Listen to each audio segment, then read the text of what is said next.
मन करता है तुम में से हर एक को दुआ देने के लिए कि अल्लाह तुम्हें बहुत लंबी उम्र दे, फिर सोचता हूं कि उस लंबी उम्र को फिर तुम सोशल मीडिया में ही बिताओ कि किसी के काम आओगे।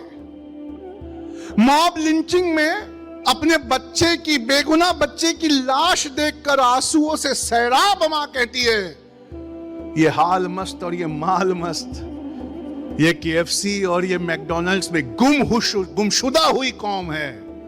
इनमें से कोई है जो उठकर उन्हें इंसाफ दिलाएगा? मुझे नहीं लगता। व्हाट्सएप पर मैसेज आता है, 1 लाख आयते करीमा हमने पढ़ना शुरू किया है, आप भी इसे ज्वाइन करिए। 1 लाख आयते करीमा पढ़ने में 2 से 3 दिन निकल जाएंगे। होना तो यह चाहिए था कि एक आयते करीमा पढ़ते, उसकी तफसीर पढ़ते, उसका तर्जुमा पढ़ते और उसके बाद 20 घंटा दिल लगाकर पढ़ाई करते कि इस एक आयत की मीनिंग हम जमीन पर लगा सके। कुरान की आयत दोहराने वाले का मुकाम है, पर बहुत बड़ा मुकाम नहीं है। बहुत बड़ा मुकाम उसका है जो उन आयतों में आए इंसाफ को जमीन पर लगा दे।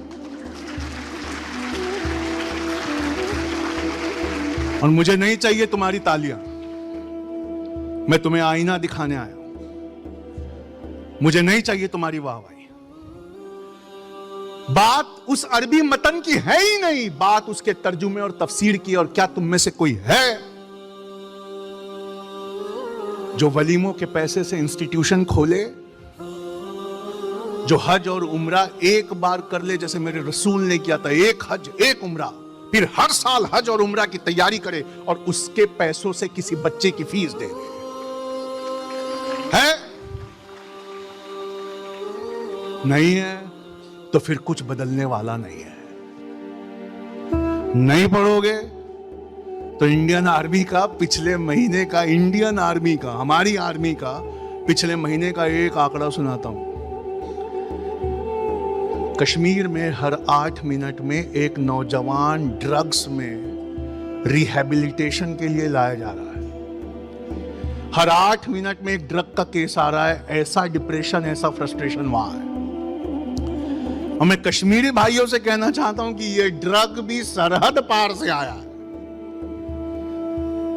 ये डिप्रेशन, मैं आपको बताऊं एक बहुत अच्छी बात, तुम्हारे नहीं पढ़ने से मालूम है क्या हुआ? इस्लाम के मायने सलामती, सलामती वाले मजहब को ही आतंकवाद मजहब कह दिया। क्यों? उसकी नस्लों में किसी ने इतना पढ़ा ही नहीं था कि कोई बड़ी पोस्ट पे होकर वहां से इस्लाम का मतलब समझाता, कोई टीवी चैनल पे खड़े होता, कोई ऐसी किताब लिखता तो लोगों का दिल काट जाए। इसीलिए सलामती वाले मजहब को आज टेररिस्ट का नाम दिया गया है। उसी के नाम पे खूनरेजियां हो रही हैं, क्योंकि अल्लाह के रसूल की, आदम की ये औलाद, अल्लाह के रसूल की ये कौम जो ईमान वाले थे, वो मायूस होकर, गुमसुम होकर कहीं कोने में बैठ गए और वो कुछ करना ही नहीं चाहते। जैसे ही, सुनना मेरी आखिरी बात आज की, जैसे ही अच्छाई कुछ नहीं करना चाहती ना, जैसे ही अच्छाई गुमसुम और मायूस और मजबूर अपने आप को साबित करके कोने में बैठती है ना, वैसे ही सारी दुनिया के ठेकेदार बुराई बन जाती है। जितने शैतान होते हैं, जितने बदनफस होते हैं, वो उन इख्तिदार वाली जगहों पर चढ़कर बैठ जाते हैं। और फिर बुराई के हाथ में इख्तिदार होता है, बुराई के हाथ में कुव्वत होती है। वो दुनिया को जिस तरफ ले जाना चाहे उस तरफ ले जाती है। कहकर जा रहा हूं, ध्यान से सुनना मेरी आखिरी बात। अभी वक्त है, वक्त रहते इल्म, दौलत, मेहनत, जान, हर चीज एक अच्छी तैयारी पर न्यौछावर कर दो, वरना अनकरीब वो वक्त आएगा कि कानून बनाकर कानूनन तुमसे सब छीन लिया जाएगा। ऐसा वक्त आने वाला है। और जुल्म की दुनिया में कमजोर के लिए इंसाफ नहीं है। गरीब की जिंदगी दुश्वार है, अदालतें बनियों की दुकान है। उसकी वजह है, जिनको रिटायर होना था वो रिटायर हो गए। और ऐसे ही बेहतरीन हिंदू हैं जो उन पोस्टों पर बैठकर अभी भी इंसाफ कर रहे हैं, इसलिए उम्मीद बाकी है। लेकिन हिंदू हो या मुस्लिम हो या पिछड़ा हो या अगड़ा हो, अगर अच्छाई ने मेहनत नहीं किया और इस्लाह करने वाले रास्ते और तबाही से बचाने वाले रास्ते और फलाह और सआदत पे लाने वाले रास्ते पर अगर ये अच्छाई चढ़कर नहीं बैठी, तो फिर एक दिन ऐसा आएगा, ना ये ऑडिटोरियम रहेगा, ना ये सेमिनार रहेगा। हाँ, तुम्हारी बस्तियां जरूर होंगी, लेकिन उन बस्तियों में जहां आज एक ही एम्प्लॉयमेंट है, बिरयानी बेचना, उन बस्तियों में जुआ, सूद, रिश्वत, तमाशा, बेहयाई के लिबास, फहश तालीमें, वो सब चीजें तुम्हारी बस्तियों में आने को तैयार है। आप उठिए अल्लाह के वास्ते, और अहमदाबाद में हम एक कोशिश करने जा रहे हैं, उसमें हमारा साथ दीजिए।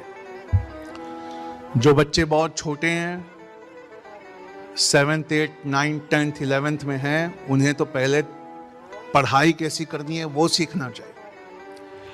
और अगर आप वो पढ़ाई कैसी करना है सीख गए, तो आपके 7th 8th 9th 10th 11th में ही इतने नंबर आएंगे कि स्कूल का हर गोल्ड मेडल आपको मिलेगा। और जो बच्चे 12th हो चुके, उन्हें हमारे साथ रोज शाम को एक बार IAS की तैयारी की तरफ कदम बढ़ाना चाहिए। ग्रेजुएशन के साथ कदम बढ़ाना चाहिए।